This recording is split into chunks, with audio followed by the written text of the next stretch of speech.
From Bell Shakespeare, Much Ado About Nothing, 20th of May to the 4th of June.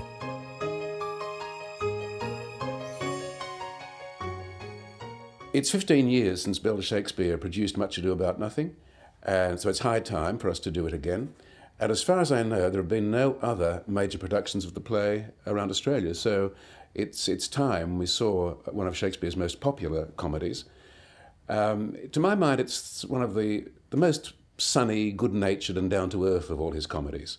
And of course it contains two of his greatest characters, Beatrice and Benedick, who are two alike for their own good in a way. They're both highly intelligent, sophisticated, they're always scrapping and scoring off each other, and they are in total denial about their real feelings for each other.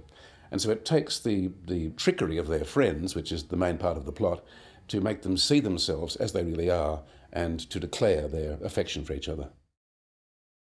This is the third time I've directed Much Ado About Nothing, so I'm looking forward to taking a very different approach.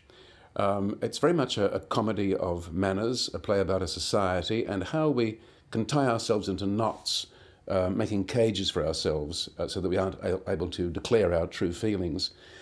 Stephen Curtis will be designing a set of a rather romantic, crumbling Italian mansion with frescoes all over the walls that suggest we're either outside or inside, depending on how we light it.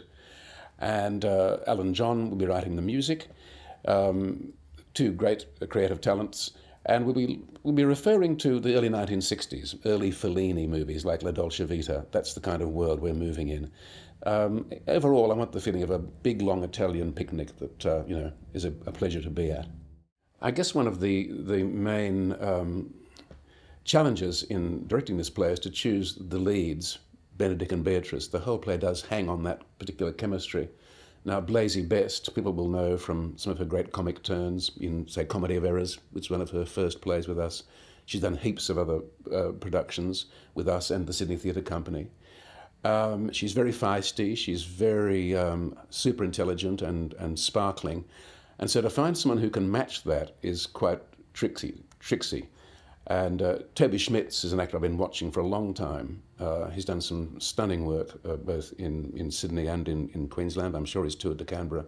And I think he has the kind of wit and sharpness and quirkiness that can be a match for Blasey and bring those two characters very much to life. We are looking forward to coming back to Canberra again in 2011 with Much Ado, which, as I said, is a vast, sprawling, romantic comedy. A real crowd pleaser, and Julius Caesar, the ultimate political play, which will be directed by my new associate, artistic director Peter Evans. And of course, that being a play about bumping off one leader and putting another leader in his place is very appropriate to this coming season, I think.